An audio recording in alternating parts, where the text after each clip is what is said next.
Welcome to The Impossible, where we empower others to face the impossible, inspire them to be impossible, and motivate them to do the impossible. I'm Matt, and I'm back here as always with my brother Austin. How you doing, man? Good. Hello, everybody. Good. And tonight we are bringing you guys something we have not done in a while, something we're very excited to bring back, something we're very excited to do, and that is a little fireside chat. Mm-hmm. So these, for those of you guys who are new, have not heard one of these before, it's just kind of a cool name for us sitting down talking and picking a topic and going with it and seeing if we can unpack some details, learn some things, get some new ideas generated, and maybe just understand and awaken a new part of the philosophy of our message here at Impossible Performance. And tonight we're going to cover a theme that we've actually been discussing and hinting on our social media for quite a while now. It's something that I think started in the marathon training last year in that whole journey, and it's kind of developed and progressed and become more and more a part of our thinking and our practice. And it was something that was especially on display this past weekend at the local powerlifting meet with USPC, the United States Powerlifting Coalition. And this message is the idea that limitations do not exist. You've likely heard that discussed on our social media before, seen it in posts. We've probably even talked about it in the podcast before. And it's, I think, a little bit of a striking message to people when you first hear it, because it's something that's very kind of an absolute kind of extreme statement, which is not generally things that we go for here. But you'll hear us unpack throughout this episode why we kind of take it that far and what our true thoughts and our true intentions are behind it. But really the idea behind the message is just allowing ourselves to pull back this ceiling and this belief that society at large kind of places on ourselves and other people, that you can't or you shouldn't do certain things, or that maybe you can only go so far with certain things, or you should really kind of think within your limits or think within your capabilities. And really where it stemmed from, this idea of limitations do not exist, is it's just kind of the I don't want to say the opposite, but maybe the mirror image of our Be Impossible mindset. So our Be Impossible mindset is rooted in being open to the idea of your potential being limitless, and you can take it so much farther than you would ever think you could. So this is really just kind of the mirror image of that, and that, well, if your potential is limitless, then you really don't have any limitations that you may think you have. And so we're going to unpack that for you guys a little bit tonight. But Austin, what's your thoughts on limitations do not exist? What was some of your first thoughts, your initial impressions? Like where does your brain go when you first hear that? Because it definitely is kind of a striking, fairly extreme statement for us. It is initially such that approaching such an extreme mindset will take extreme measures, and that is where you really it's a journey that you can start to find yourself and become more in tune with yourself within it. And where I go to immediately, for myself at least on a personal level, has been my battle with cancer. That a lot of people would have assumed that there are a lot of limitations coming based off of what the treatments can and most likely will do to you physically, but also mentally and emotionally, and especially spiritually. And you start to feel these not necessarily warranted or purposeful, but kind of societal limitations upon, oh, you are a cancer patient now. Look at the chasm that you're going to be falling into.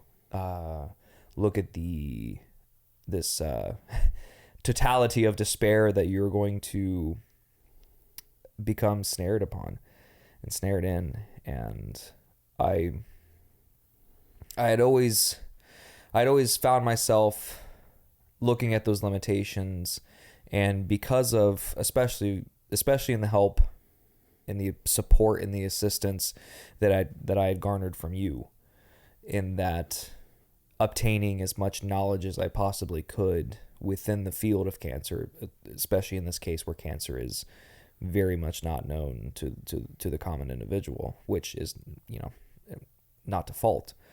But I found that was very much true. Getting beyond those limitations of, okay, this is the situation that I'm in. This is a very extreme situation, so therefore I'm going to have to take extreme measures in preparing myself for this battle. And I found that journey of preparing mentally and educating myself within that realm to be very pertinent and important for my freedom within that battle, to kind of set those limitations to the side, accept them, be aware of them, and ultimately defeat them and charge forward as fast and as hard as I could into that battle with cancer. And on a community level, watching limitations being smothered to smithereens would be the powerlifting meet this past Saturday, the bar fight at Monsters Bent Barbell. Seeing good friends, great friends, close friends absolutely knocking it out of the park with defeating goals of their own, trying to finding a ceiling that they've been looking for, but didn't know if it was there or not. And so you go into the meet saying, okay, well, I'm going to put up some very, very, very large numbers that may, I don't want to put words into their mouths, or into their journeys, but it could scare them. It could frighten them. And that's not a bad thing at all, because that's where you're going to find your true potential, is in the most fear-filled and scary places. And watching them overcome limitations and those boundaries, and really, really, really pushing beyond those limits and those boundaries, and ultimately finding something so rewarding on the other side of that, is truly inspiring and motivating for anybody that was in the crowd. That's the one great thing about a powerlifting meet of Monsters, and that's something that we continue to say, and even members of USPC say, is that Monsters has just a phenomenal environment that is set for those lifters. And it's not in the majority of cases, it's not just the lifter who's screaming, it's the crowd that's screaming. It's the crowd that is clapping on, telling them that, to get the weight up, or in this case, I guess all three motions are getting it up at some point. So yeah, that's where I see it in a community level for at least a more recent of event is that powerlifting meet. The bar fight, it went extremely successful, I would say, for the majority of the lifters, and that's always awesome to see and to experience, and yeah. Yeah, I think you absolutely hit it on the head there. We saw it on display heavily at this meet, and I think it was the first meet at Monsters that, like, we just consistently saw the same thing from every single person. Like, every single person was up there busting through barriers, busting through perceived limitations, and, like you say, really chasing new territory that I think a lot of people were not sure if it was within their capability or not. And there's so many stories we can dive into. And you guys heard our podcast with Paul last week, and he's going to come back on to discuss his personal meet experience. So we're going to save a lot of his journey, because his meet was, in every definition of the word, impossible. And it was really, really cool to witness. Not necessarily in the sense that like he went out and blew out numbers that nobody even thought he was capable of, but just the arc of the journey of that meet for him was something truly special, and the things he had to overcome within that meet, and the Get emotional ultimate, just thinking about it, man. oh yeah, the ultimate result of it was everything we stand for. And it was an honor to witness it. So he is going to come back on. We're going to dive deep into his journey. Wow. But it's just such an honor, to sit back and just watch, like, even if people aren't approaching the platform with the intention of living out our message, it's like you still see it within their actions. Once you become so closely tied to a message or a belief or a way of life or a path, you start to see it in all walks of greatness. And I think that's what's really cool about this line of thinking. And it's cool that you bring up the meat, because that's where this idea, I think, of limitations do not exist really first started coming into our messaging, was actually the August meet of 2023. And I think that started happening because, if you guys don't know, last year, a lot of this all started because we got on a journey to run a full marathon in Columbus, Ohio, October of 2023, which was my 10-year anniversary of being cancer-free and losing my leg. Well, I don't know if funny is the right word. Maybe looking back on it, it's a little funny, a little bit ridiculous. About April time of that year, April of 2023, I broke my only foot. And not the prosthetic one, the real one.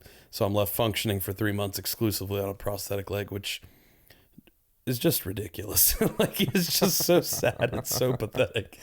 But here I was, on this little knee scooter powered by my prosthetic leg. With so Christmas lights of LEDs. Oh yeah. The Christmas lights were added on it, which is a great little touch. But But throughout that recovery process, it was very, very difficult. And from day one, I had doctors, very well-educated, well-meaning doctors, putting these limitations on me, because that's really what they were. And I think, you could say, oh, they were trying to be realistic with their perspective. But from day one, they were telling me, hey, you're not going to run a marathon. And not only that, but you may never run again. The specific type of fracture I had was called a Jones fracture. It's one of the most notoriously impossible to heal fractures. Like, for some people, they never heal, and they have to get surgery every single year to repair it. And, all of this wild stuff with this fracture, because there's such limited blood flow in that area. It's a fracture on the fifth upper bone. So your pinky toe, the bone that's kind of like up in your foot, it's a fracture up there more toward the ankle. Really limited blood flow, very hard to recover from. Most people never regain full function. So doctors are telling me this the whole time. It's not just one doctor, it's multiple doctors from multiple institutions telling me this. They're saying you're not going to run a marathon in October, it won't be healed, and you may not ever run the same again, if ever. So, from day one, the second they told me that, fortunately, I'd already built the mindset that, hey, I'm not going to listen to this. I'm just going to keep my mind open to it and see what happens. And we're not going to let this break us down. And I kind of had to have that reflex reaction just to keep my own mind stable. Whether it was true or not what I believed, I needed to believe that I would come back from it just to keep myself sane. Because otherwise, this whole journey, everything we'd worked for, would have been suddenly put at jeopardy. And I refused to allow myself to believe that. And so, I go throughout the recovery process, and it's a long, kind of arduous process with lots of ups and downs and setbacks along the way. But eventually I just get to the point where I get approval from a doctor. Hey, you can start putting pressure on this as long as it doesn't hurt. Pain is the main indicator of healing. So, you start with applying a little bit of pressure, no pain. You progress to taking a step, no pain. You start taking a couple steps, you start walking across the room, you start, walking more exclusively on it in the boot, progress to going out of the boot, and kind of take that whole journey. And the whole time along the way, yeah, there's like soreness and stiffness as my foot's rebuilding a lot of that musculature that kind of wore away from the 3 months of not using it. But there was no pain in the bone site, the break site. And that's what was cool to me. So I did get to the point where I started just pushing the progression a little bit, because I was told the whole time that pain is the indicator of healing. If there's no pain, you can keep progressing. So I was progressing even a little faster than recommended initially, a good bit faster than recommended initially, but I was going off of that adage that I was told that pain is the main indicator, and not having any pain. So I think it was a little bit before July. I forget the exact day, but there was a day that I started running again for the first time. It was just before July of 2023. Now, granted, I'm signed up to run a half marathon, 13.1 miles in middle of August. And I've not run or walked on this foot for 3 months now. I've lost all of my like cardio capabilities. I've lost all of my musculature that was built up. I was really starting from ground zero, and honestly a little like negative from that in terms of running. I start running and get a couple runs in. Then on July 4th, I hit a 4-mile run, and foot felt great. So I was like, well, this is interesting. This is completely contrary to anything that any medical person told me. So this whole time, I just kept signed up for that race. Yeah. And I kept with the belief that I'm going to run this race. And honestly, I think at the time, I don't even know if I believed I was going to run the race, but I kept telling myself that just to have something to believe in. So I do that 4-mile run on July 4th. A week later, I do a 6-mile run. A week after that, I do an 8-mile run, and then I take a week off to recover, and then it's half marathon time. So very, very, very quick turnaround, quick progression, quick prep for a half marathon, which is a distance I had not completed yet in that year of a training cycle. So it was a new distance for me, coming off of a broken foot and injury I was told would not heal. But this whole time, I'm having no pain. So I show up to the starting line of that half marathon, take off. The first half of the race is fantastic. I actually think I set a 10K PR in the first half of that race, which was really cool. Towards the back half of the race, I ended up having some pretty tough struggles with some other health issues that I was battling with that whole year, with my anemia and my muscle breakdown, that really slowed me down from that point on. But the foot was never a problem that whole time. So not only was I able to run again way quicker than anybody in the medical field thought that I would be able to, I went out and did a half marathon. I set a new PR distance for that year. And then I get the idea, well, this is insane. Like, this is impossible. How is this happening? All these limitations these people put on me, and none of them are true. So what did I do? Well, the next weekend I signed up for a powerlifting meet with no prep. I've been lifting, still consistently once or twice a week during marathon training, just because I love it. But like, certainly no preparation in terms of like a powerlifting meet, 100% max out effort, going beyond your full potential. Yeah. So I signed up for that just honestly to see if I could, I think, more than anything else. And just to like keep perpetuating this message, because I think when I did that, there were a lot of people that were like, that's not smart. And, to their credit, maybe they were right. And I could see why they would think that. And I, truth be told, I never had any intention of pushing myself to that 120% that you go to in a powerlifting meet. I was going to keep it around like 90 to 100% and just see like, what could I safely, effectively put up in this meet. And so we go through, I think I squatted 300. I think I benched, I don't even remember, 260 or something. But then I deadlifted 500 pounds on the platform in the meet. And that was the crucial moment. That was the moment where this came to me. So I started walking after not walking for 3 months on this foot. I started walking, and a month later, I run a half marathon. And a week after that, I deadlift 500 pounds and I'm standing there on the platform holding 500 pounds in my hands on top of the 250 pounds of my body weight. So 750 pounds of force coming down on this supposedly broken bone that's never going to heal. And it doesn't hurt. Yeah. So that's when I took the gloves off. I was like, okay, there are no limitations except for the ones we allow ourselves to believe. The ones that we place on ourselves and the ones that we allow others to place on us. Because there's so many ideas out there of what you should or should not be able to do. And what we don't focus on enough is the fact that we all have unique potentials available to us.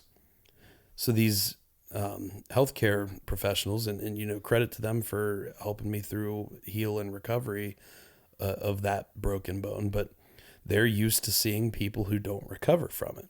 And so they assumed automatically and told me that I would be the same way. And it was purely just me being open to the belief that I could make it happen, and just being willing to ask the question, well, what if? What if I could make something happen? What if I could run again? Or let's just see what will happen again. That was the piece that allowed me to come back and test the waters confidently and just see what I could make happen. Because no part of this message, of any of our messages ever, you should push yourself to the point of risking injury, or you should, go out and hurt yourself to get the job. That's never, ever, ever been our message. And we made that very clear and apparent with the marathon result from last year. But we do always want to put out this message of be willing to ask that question of what if, be willing to test what's possible, be willing to take a chance on something impossible.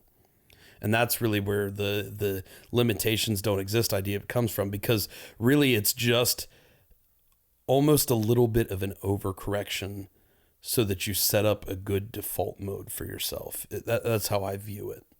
So for me, anytime somebody tries to place a limitation on me, like, you may never run again, you will not run a marathon, I could have so easily, justly and rightly, everybody would have understood. There would have been no issues. I could have easily said, hey guys, I'm putting the marathon on hold. I broke this foot. It's an injury I didn't see coming. Everybody would have understood. Like, there would have been total, what they expected. Yeah, like that would have been the logical, rational, acceptable thing to do. But what do you gain from doing that? What do you gain from accepting a limitation blindly without knowing the outcome? Not a whole lot of positive that you can gain from that, I would say. There's nothing.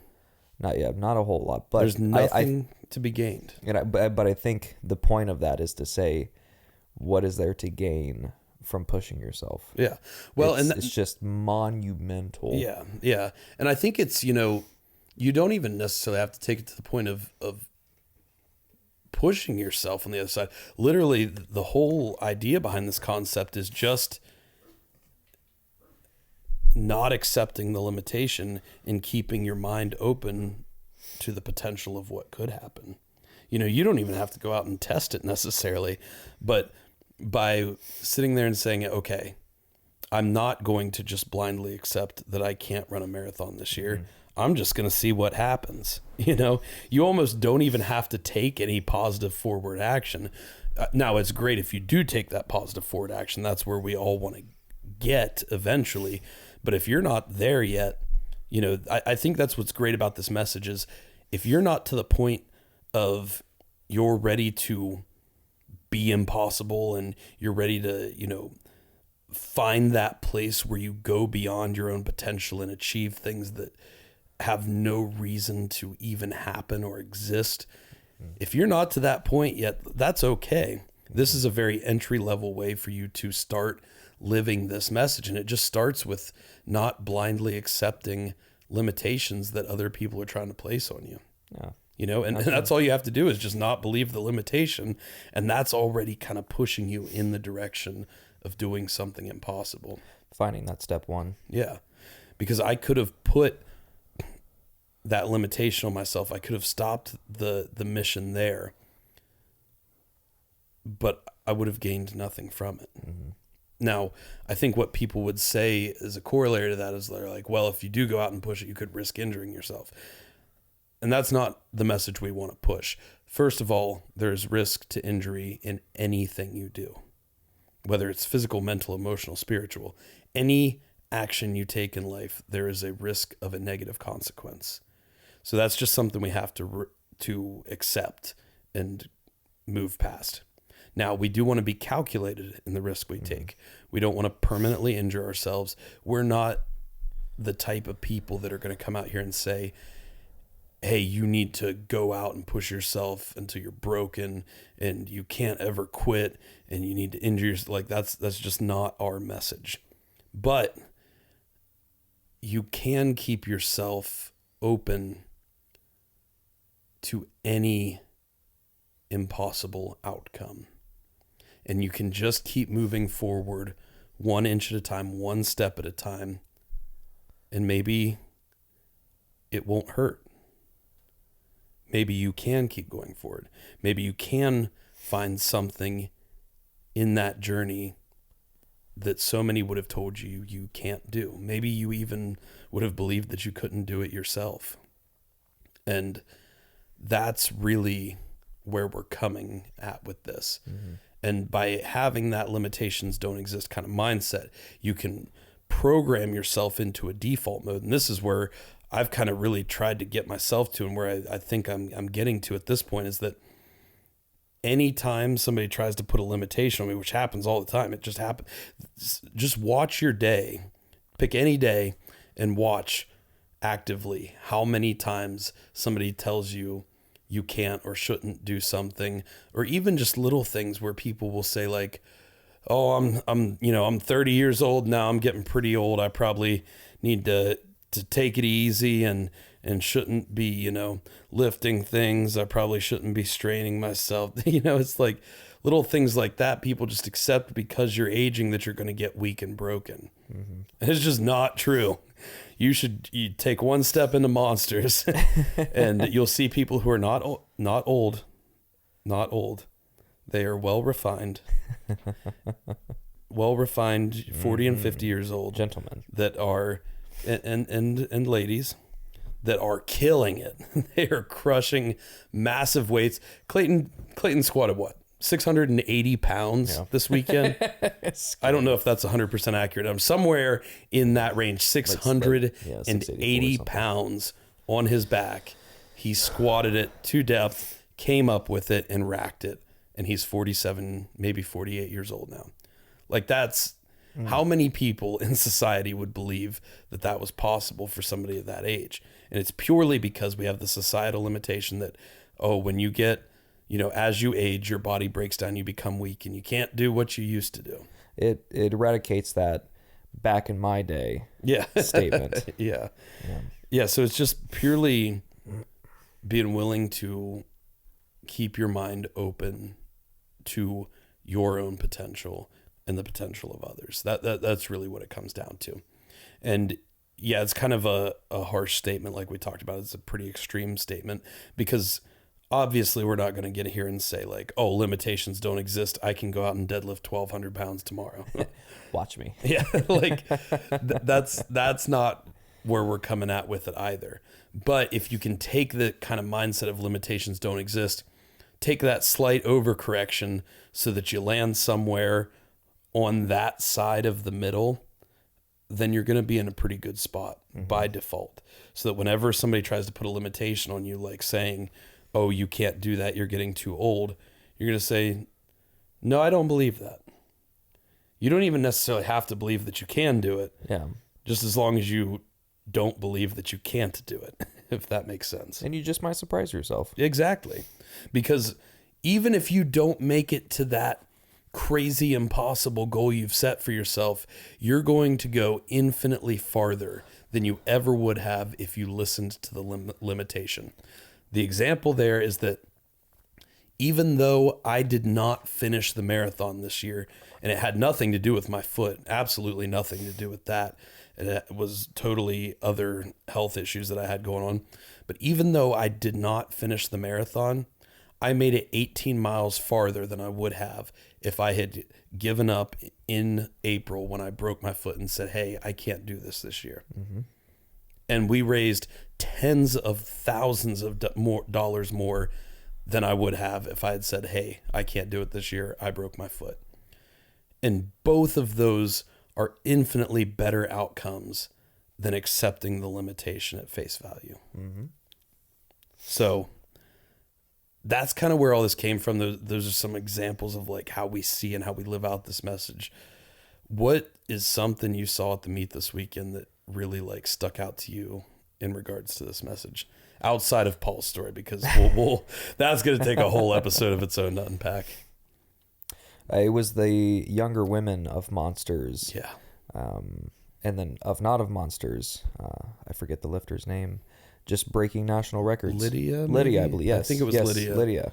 She's a beast, dude. I've never seen her before. Breaking national records, Dude, one after another. They may literally have no limits. Like Abby and One Emma after and another. oh my gosh. And they're the juniors 16 to 17 class. Yeah. Just record after record and just stepping up to that podium like it was going to happen. Nobody, nothing was stopping them from getting up on that podium and achieving what they had set to go do. And that was awesome to see. To see it in the younger generation, to see that drive, that focus, and that willingness to be unrelenting is incredible to see. And that was inspiring, and it puts a lot of hope for me personally, and I would assume everybody else that could have or did experience that to really take from it. It's just such positivity and hopefulness for the future, because if they're willing to do that, what does that say about, other parts of their lives that they're willing to go at with that much tenacity and ferocity? That's the coolest thing to see is especially it's cool to see somebody like Clayton and Jen, but it's also cool to see individuals that are that young just going at it. Oh, 100%. Absolutely going at it. So I would say that is something. Those are limitations as well, because for me, I not training with them very much or at all, and I saw some of the numbers that were put up on the screen for them, and I'm just like, wow, that's a lot of weight. Not saying we're talking over double body weight. Yeah, and I'm not sitting here saying like, oh, they shouldn't be able to do that. I'm looking up at that number, going, they're gonna pull that. Yes, and I'm excited to see this, and they did. They were so successful, almost seems like an understatement, for what they were able to achieve in that meet. And this is just the beginning for them. Yeah, and it's incredible to see, utterly incredible and sensational to see that and experience that.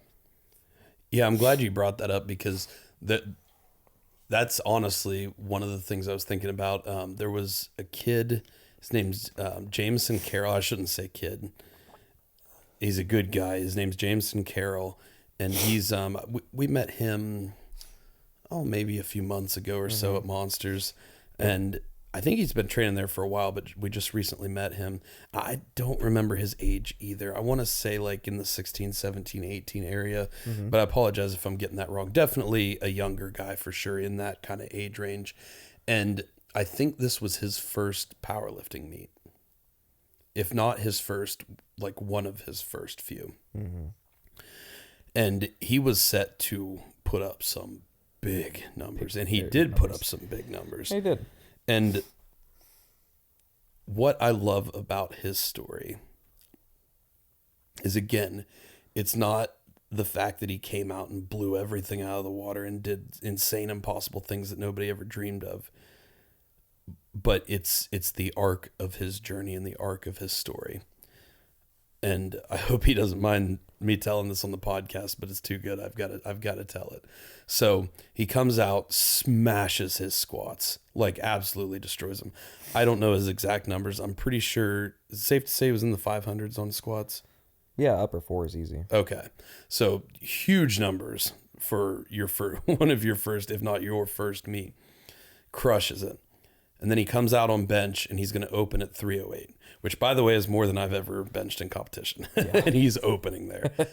And you know, anybody who's ever been in a powerlifting meet before, you know that sometimes the stars just do not align.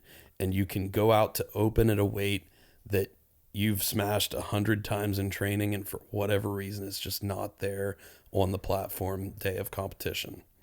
And that's what happened to Jameson. And so he comes out to hit 308 and misses his first attempt. And it's close. He's got it right at that turning point and just can't quite get it past. And he gets himself turned around, talks to the guy helping him, coaching him a little bit, tries to figure out where he can make some tweaks, comes out and does the second attempt and misses it. And then when you're in that position, you've already exerted so much force. Very, very, very difficult to come back and hit the third. And he did end up missing his third. And in powerlifting, for those of you who are not powerlifters, when you come out for a competition, you do 3 max effort squats, then you do 3 max effort bench presses, and then you do 3 max effort deadlifts. And you're cycling between all these other people at the same time, so you have rest periods and all that. But if you don't hit at least 1 rep each on squat, bench, and deadlift, you get disqualified from the meet. And we call it, in powerlifting world, we call it bombing out of the meet. And it sounds like this awful, horrible thing, but it's something that we've all done before. And I'm sure a lot of us, you know, can look back on it and kind of just laugh a little bit about it when we do it. But at the time when you do it, it is the most crushing thing you can possibly imagine, especially if it's your first meet. And that's what Jameson Carroll was facing. He, quote unquote, technically bombed out of his first meet. But here's the really cool thing about it. I went up and talked to him after those bench presses, and obviously he's very, very upset and, you know, frustrated and all the emotions that you would feel, and understandably so. I cannot blame him for that one bit. But I go up and talk to him. I say, hey man, like, don't let this be the end. Like, this is 100% okay. We've all been here before. We've all done this before. This is not the end for you. Like, go out and make this your meet. The numbers don't matter. The judging doesn't matter. The records don't even matter at the end of the day. Go out and find something for yourself to be proud of in this meet. Because when you do bomb out of the meet, you can still go back on the platform and complete the rest of your lifts. They're just not judged. They don't count for records, everything like that. So he still had the opportunity to go back out and do his deadlifts. And, you know, I had a little talk with him. I think we chatted a couple times, and he went off, you know, and started warming up for deadlifts. And by the time he walked back up to that platform, ready for deadlifts, this was probably a half hour, 45 minutes later, he walked up and he said, "This is my redemption." And he was fired up, dude. He looked like it. And he pulled some big, big numbers. I think he pulled numbers that would have been national records otherwise. Yeah, he did. And at the end of the day, it doesn't matter if you don't have your name by that national record. It doesn't matter, you know, if you're not getting judged for it. What matters is he faced what could have been a crushing defeat. And he could have turned around and said, I'm not even going to go complete the rest of my lifts. And he could have, you know, gone off and just sat in that all that negative emotion and let it kind of take him over. But even at his age, he's already got the maturity and the strength and the resilience to say, hey, this is not going to be the end. This is not going to be my limitation. I'm going to go out and show that I can still compete and still excel in the face of this. And he did that. He did exactly that. He ended that meet on a very high note and really displayed some incredible feats of strength, not just for somebody his age, but for anybody in general. Like, they were incredible feats of strength. And to see that in anybody, but especially somebody at his age, is just an honor to witness. And I think it speaks perfectly to this message, you know. And like you say, we see that in all of, especially our young people at Monsters. Yeah. You know, Abby and Emma, they literally seem like they have no limitation. Like, not just like figuratively in the sense we talk about it, like literally. Every time they go up to pull, it's like, well, you might as well just add another 100 pounds. Yeah, the numbers are just going just up and up and up. Going skyrocketing. And it's so cool to witness, because like we were talking to Abby after the powerlifting meet, and she's like, you know what?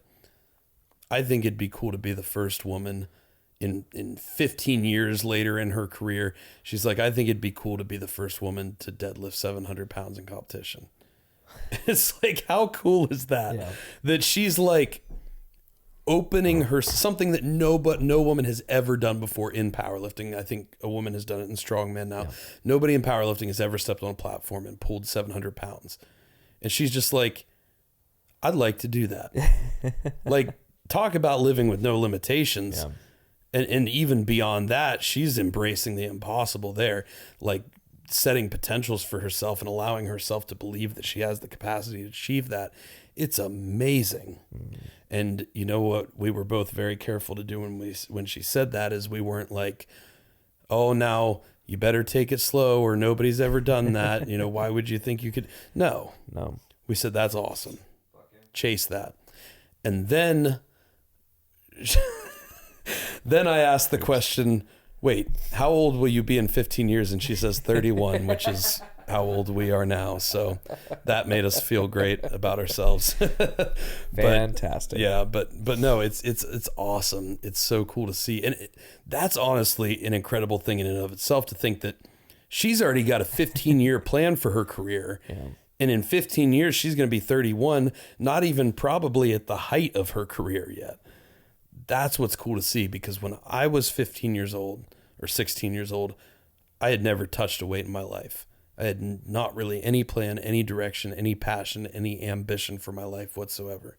Even when I was 22 years old, I was still that way. So the fact that so many people are getting into the sport at a younger and younger age, and not just the sport, but they're finding passion and purpose and ambition and direction and meaning for their lives at a younger and younger age, where they're going to be in 15 years from now, she probably could pull 700 if she wanted to. Yep. She put that kind of passion and dedication into anything for that long, you're going to exceed at the highest level. She's almost or there at halfway. Yeah, she's to 700. So she was in, I think, low 3. Yeah, 315. I think she pulled. I want to say that was, if that wasn't her highest, I know she pulled 315 in that meet, because it's the 315. You know, the 3 plates, man. Darn Even though in powerlifting plates they're not the same, but 3 it's still figuratively three wheels. And that's living with no limitations. Just being willing to allow yourself to believe that you have the potential for that. And if she approaches it with that mindset, she could be the one to do it.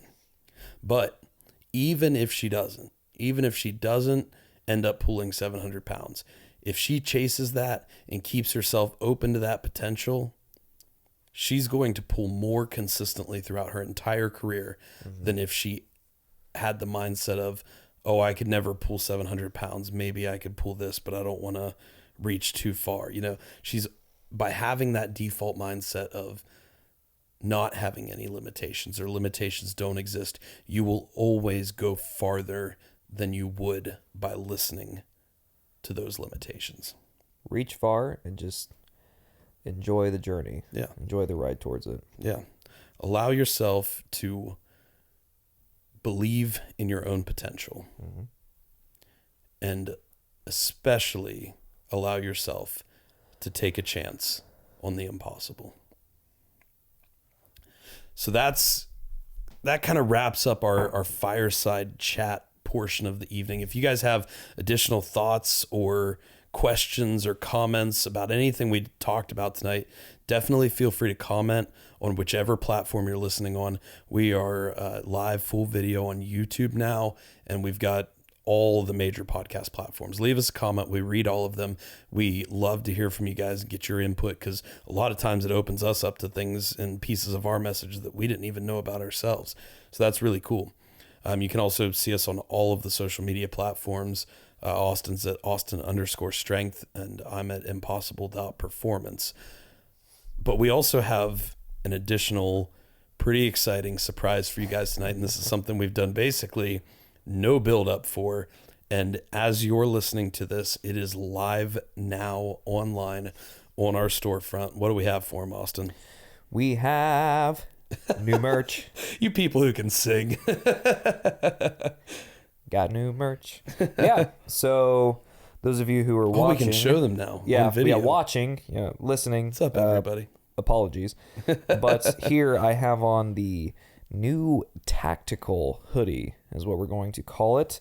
Nice two-tone hoodie, fantastic, with one of the OG color settings here for the Impossible Performance logo, with the heart on fire.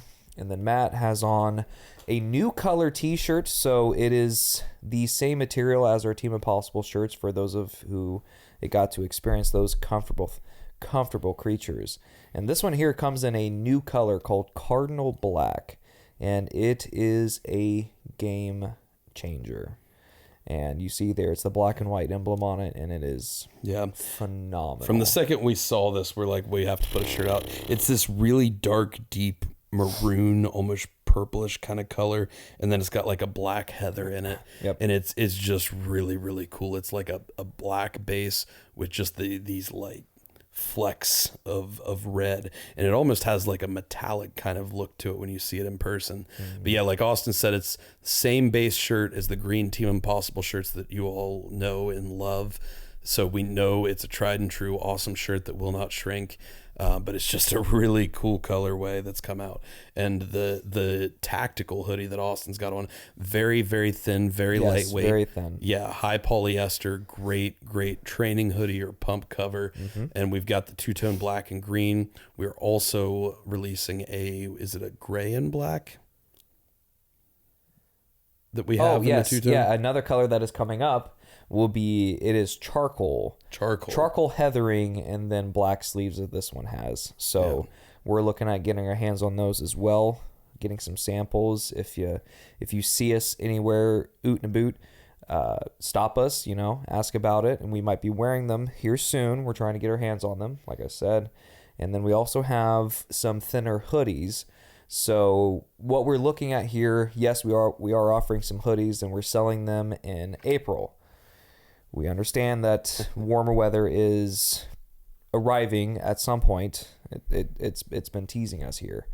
And we have a maroon heather and a very much like a black heather, but basically solid black for hoodies. They're a terry cloth material, so it's a different feel. They're still thin, but different feeling hoodie. We wanted to change it up a little bit from the softer tri-blend hoodie to something different, and these are fantastic.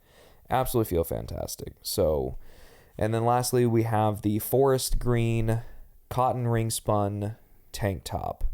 This is just a solid forest green, no heathering, no fanciness to that side at least. And with this one there, we just kept it simple. Get a nice classy logo on it. Nothing fancy, just something for you to wear in the gym and to wear proudly at the gym. And with it being cotton ring spun, it is going to be able to hold it. I liked in the description, I said it's going to give you strength when you're embracing and engaging in strength. So, because it's going to be a lot more durable of a fabric, but also at the same time, it is still soft. It is still soft as our previous run of tank tops. So that's really exciting, and it's all going to be live, and we have the chance at a discount. What's that opportunity, Matt? It is exclusive to you guys only who are listening or watching this right now. Mm-hmm. You guys can get a discount that we're not going to post it anywhere else. You only get it from the podcast here. It's a discount code for 15% off any of these items in our store for this week and next week only. Austin, can you tell them the code? The code is COMMITTED. COMMITTED.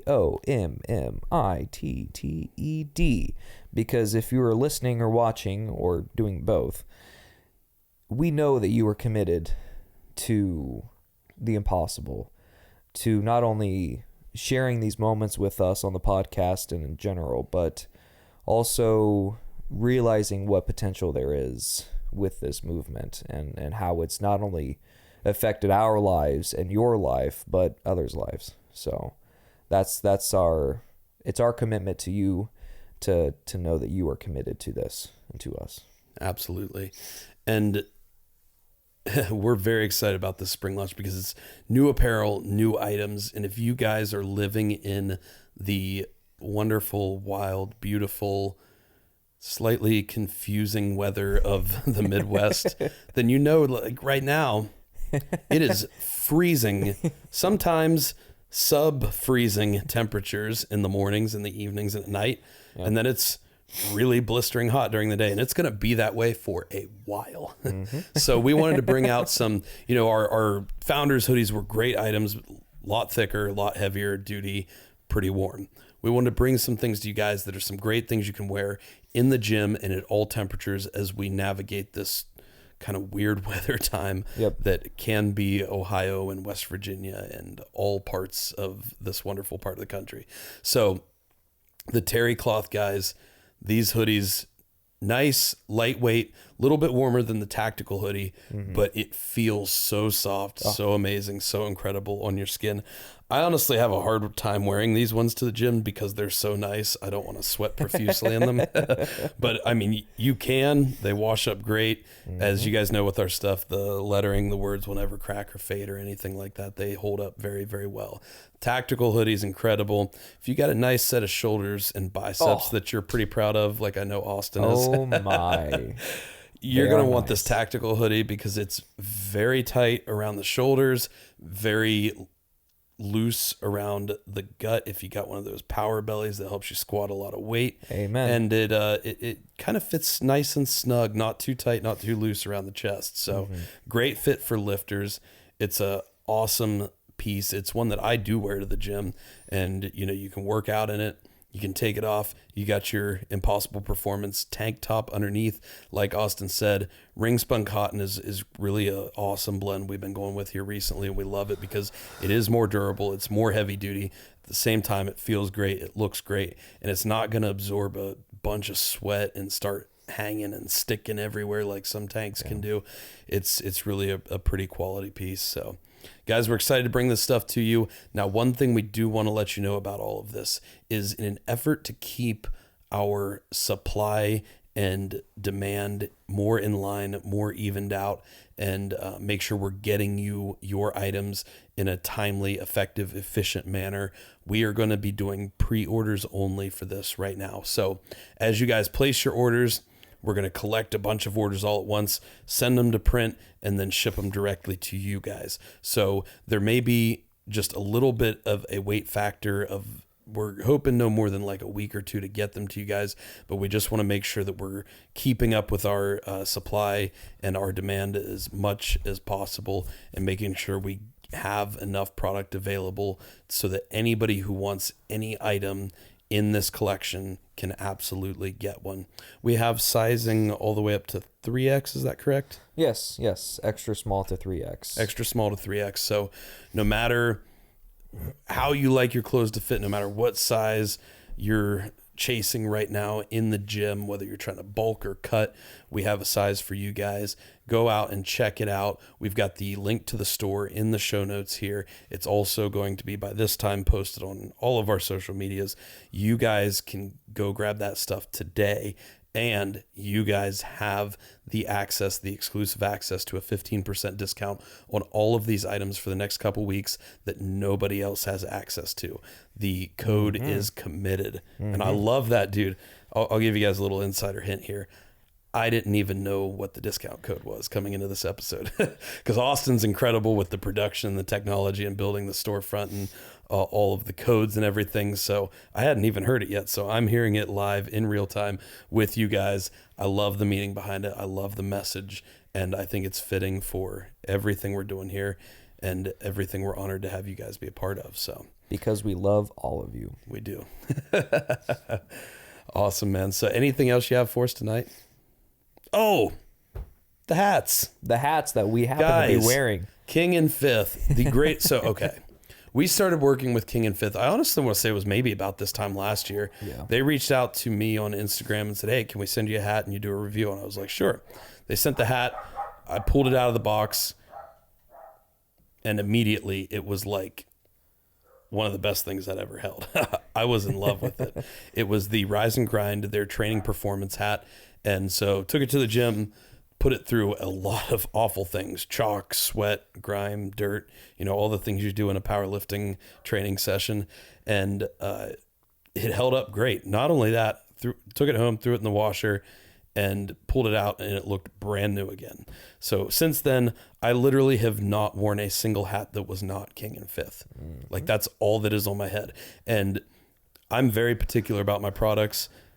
And these hats, I refuse to wear anything else. Even if we were not affiliated with this company, this is all I would wear because it is just literally the highest quality hat on the market.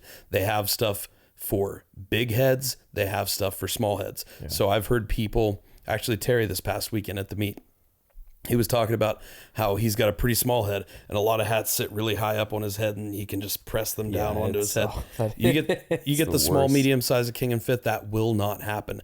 Actually, the owner of the company is that way. He's got a small head. He's always putting up videos about other hats that press down. You put a King and Fifth on and it does not happen. It's just snug straight up against your head. It's awesome. We're actually wearing the middle size. I've got a huge head. I wear the middle size and I'm only like 2 little dots loosened on mine. And I've got a giant head. And there's one size even bigger than this one. Yeah. So no matter what size head you are, they've got a perfectly fitting hat for you. But beyond all of that, they perform great. They look great. They just sent us these hats last week, actually, which was perfect before the competition because we had some specialized competition shirts made that were this exact cream color in the lettering. And it matched this hat perfectly. So I was freaking styling for this meet. And we didn't even mean to plan it that way. It just worked out perfectly because that's how it goes. That's how it goes. And Austin's got the OD green, which is different than any other OD green you guys have ever seen. The cream color is beautiful, gorgeous. I love it. But this OD green is like, it's got some like browns in it. It's got some grays in it. And it's got this metallic sheen to it when you pull it out of the box. Guys, it just looks incredible. These Rise and Grind hats will perform 100% in the gym. They look great. You could wear them out to any event. But King and Fifth has a whole selection. Beanies, they've got actually nice formal hats, the Senna, which Austin wears a lot. And I love to wear it as well for speaking events. So guys, Senna's phenomenal. Just go in the show notes, click on the King and Fifth link, and use code Impossible Performance at checkout. You will get a discount. What's great about these hats, they're literally the best in the industry, and they're cheaper than any Nikon. We've been doing too much media here. They're cheaper than any Nike, Under Armour, any of those brand name hats you're going to buy. They are way cheaper. They're generally like $23 a piece, $25, $28, I think at the most expensive. None of their hats are over $30. At least none of the ball caps that I can think of. And they're the highest quality in the market. So you take that and you add our discount on top of that, and you're going to get the absolute best of the best for a very, very affordable price. So go check them out. Go buy a hat. Use the discount code. Save yourself a little bit of money. And I promise you, you will not want to wear any other hat the rest of your life.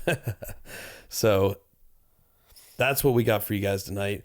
go on, check out the Storefront, check out King and Fifth. We hope you enjoyed this message. And like I say, if there's anything that this really got you thinking about, if there's anything you want to share with us, personal stories about how maybe you had some limitations or perceived limitations you thought you'd have to face in life, and you were able to work past them, overcome them, please share those stories with us. We love to hear those stories. It is literally the core of everything we do here at Impossible Performance. Reach out to us online. We're live on YouTube now at Impossible Performance. That's where you can see all of our athlete promo videos.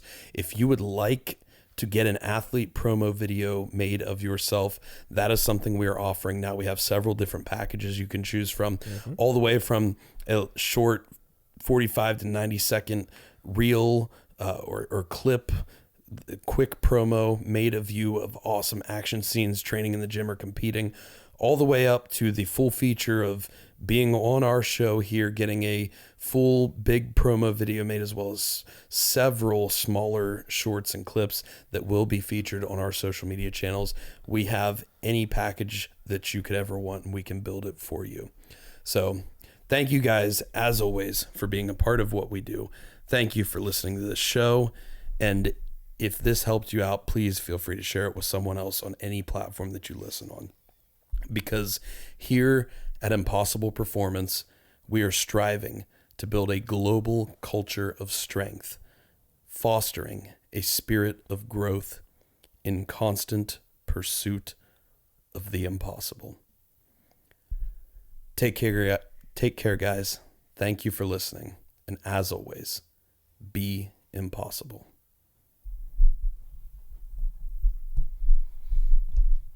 There we go. Yeah. Get some good apparel.